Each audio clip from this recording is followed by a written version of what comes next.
Hey guys, so we're back here with some more product knowledge, and what we're going to cover in this short clip is the fertilizer and line all across the country. So the line is specific to BC. Now, a lot of you probably aren't familiar with it and why we actually do it. Now, because of all the rain that we get in BC, what it does is the rain washes all the magnesium and calcium out of the lawn. You need to have magnesium and calcium in the soil because it's going to allow for better shoot and root growth. And also a lot more health towards the actual grass. So we need to add that back into the soil, and that's where the liming comes in. So the lime is composed of mostly magnesium and calcium, adds it back to it, sweetens the soil up, and it's going to help balance out the pH level, which makes it a lot better growing condition for the grass to actually grow up. So we use that in BC, and that is the only province that needs it.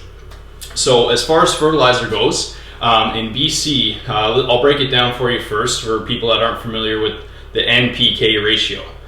So this is the number that you'll see on every fertilizer bag. The N stands for the nitrogen. Nitrogen you need to feed the lawn for shoot growth, for the color, and it's also great for disease and drought resistance. It's actually the most important part of any fertilizer. Next up is the P, which is phosphorus. Phosphorus is important for root growth. And the final one, the K, is potassium.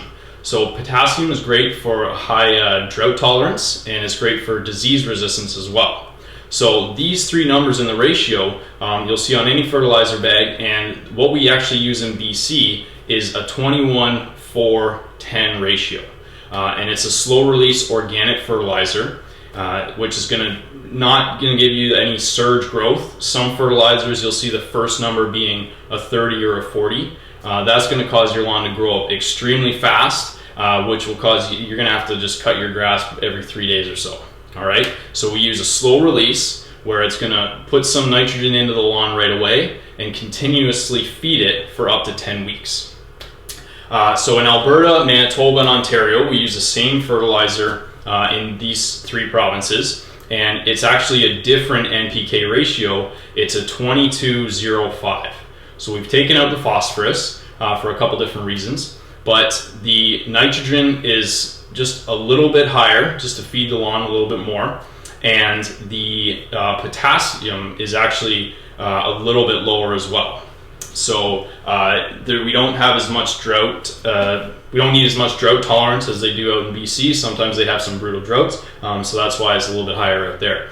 Now in Alberta, Manitoba, and Ontario, we use a 30% XCU fertilizer, which means it's a slow release urea covered, and it's going to feed the lawn again a little bit at the start and then continuously for up to 10 weeks. So with our fertilizer, we make sure the lawn's not going to be growing like crazy. The homeowners aren't going to have to be cutting it just out of control, and it's really high maintenance. We want to be able to feed it for a long time and feed it exactly the NPK ratio that it needs.